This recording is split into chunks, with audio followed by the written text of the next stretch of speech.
Ang tanghalian ko guys, ito, prito ng manok. Prito lang ako. Ayan o. Nagprito lang ako ng manok.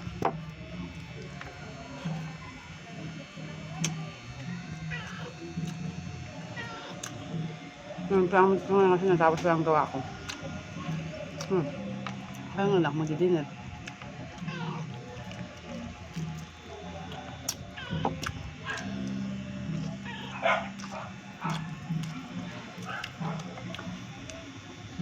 Pinarito ko na lang para madaling lutuin.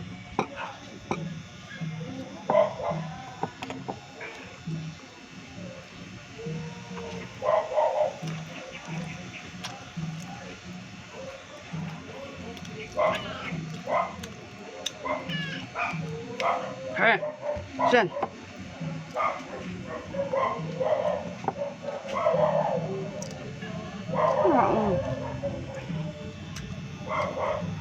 Nakasya mga bukto.